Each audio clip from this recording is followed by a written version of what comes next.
Somewhere beneath the grass of the Central Asian steppe, an empire lies forgotten. No museum celebrate it, no Hollywood films tell its story. Yet at its peak, this empire stretched further than Rome. It dictated terms to China, it received ambassadors from Byzantium, and it vanished, as if it never existed. This is the story of the Göktürks, and it begins not with glory, but with chains. The 6th century world was divided between giants. To the east, the mighty Chinese Empire, controlling vast wealth and millions of people. To the west, Byzantium, heir to Rome, master of trade and diplomacy. And between them, the Silk Road, 4,000 miles of desert, mountain, and steppe. Whoever controlled this road controlled the world. That controller was the Roran Khaganate, a brutal nomadic empire that ruled the steppe for 2 centuries. And their most valuable slaves? A small Turkic tribe they called the Göktürks, the Blue Turks. Blacksmiths, metalworkers, men who forged the weapons of their own oppressors. For generations, the Göktürks lived in the shadows of the Altai Mountains, smelting iron, forging blades, building the military power of those who enslaved them. But in doing so, they learned something their masters never anticipated. They learned the secrets of metal. They learned the art of war. And slowly, quietly, they learned to wait. 2 brothers led this tribe in the 540s. Bumin, the elder, fierce and calculating, Istemi, the younger, a diplomat as sharp as any blade his people forged. Together, they began to plan. Not a raid, not a rebellion, a revolution. In 552 AD, Bumin Khan made his move. He requested a Roran princess in marriage, a gesture of alliance. The Roran Khan's response was contemptuous. "You are my blacksmith slave," he wrote back. "How dare you make such a request?" It was the last mistake he ever made. Bumin launched his attack immediately. The Roran, confident in their supremacy, were unprepared for the fury that followed. In a single campaign, swift, brutal, and total, the Göktürks destroyed the Roran Khaganate. The slaves became the masters, and Bumin declared himself Khagan of all the steppe. What followed was one of the most rapid imperial expansions in history. While Bumin consolidated the east, defeating China's northern frontier states one by one, his brother Istemi drove west. In less than 20 years, the Göktürk Khaganate stretched from the borders of China to the Caspian Sea, 5,000 miles of territory. Every caravan on the Silk Road now paid tribute to the Blue Turks. Every merchant, every diplomat, every spy passed through their lands. The steppe was no longer a barrier between civilizations. It was a highway, and the Göktürks collected the toll. What made the Göktürks truly remarkable was not just their military power, it was their political genius. Istemi Khan understood something rare for a nomadic ruler, that gold was more powerful than arrows. He sent ambassadors to Byzantium, bypassing Persia entirely, opening a direct diplomatic channel across the entire continent. Byzantine Emperor Justin II received the Turkic delegation with full honors. They were not barbarians at the gate. They were equals at the table. The 2 empires signed a formal alliance, united by one common enemy, Persia. Think about what this means. A nomadic tribe from the Altai Mountains was conducting sophisticated multilateral diplomacy across 3 continents simultaneously. Meanwhile, in the east, Chinese emperors paid silk tribute to avoid war. Persian kings negotiated carefully. For one brief, extraordinary century, the steppe ruled not through conquest alone, but through strategy, diplomacy, and vision. But empires built on personal loyalty are fragile things. When the great Khagans died, their sons quarreled, cousins plotted, generals defected. The Göktürk system of succession had a fatal flaw. There was no clear rule of inheritance. Every son of the Khan had a claim. Every powerful general had ambitions. And the Chinese, masters of a strategy they called using barbarians to control barbarians, poured gold and promises into every crack they found. They backed rival claimants. They invited Turkic nobles to Chinese courts, showering them with titles and silk. They turned the empire's greatest strength, its vast network of loyal warriors, into a liability. By 581 AD, the inevitable happened. The Göktürk Khaganate split in two. The Eastern Khaganate, increasingly under Chinese influence. The Western Khaganate, fighting for survival. Brother against brother.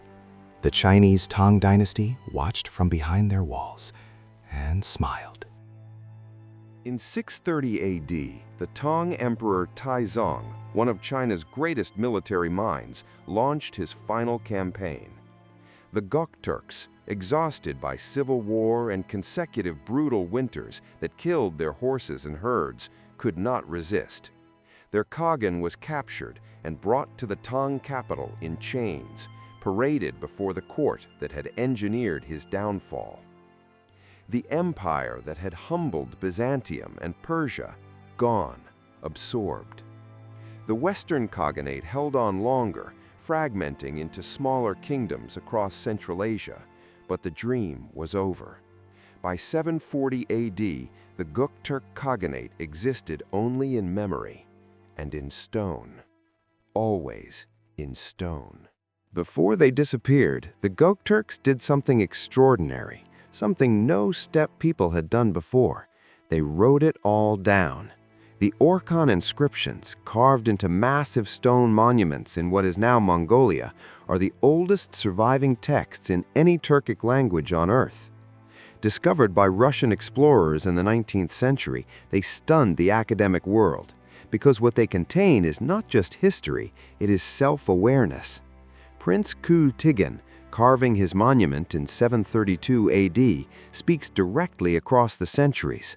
O Turkic people, because you followed the Chinese, you lost your freedom. Because you abandoned your own Khagan, you fell. He knew. They all knew exactly what destroyed them. They carved the warning in stone, and the world forgot anyway. These monuments still stand today, in Kazakhstan, in Mongolia, in museums in Astana, silent witnesses to a civilization the history books skipped. But here is what the history books miss entirely. The Göktürks didn't truly die. Their language, Old Turkic, became the seed of an entire language family. Turkish, spoken by 80 million people in Turkey.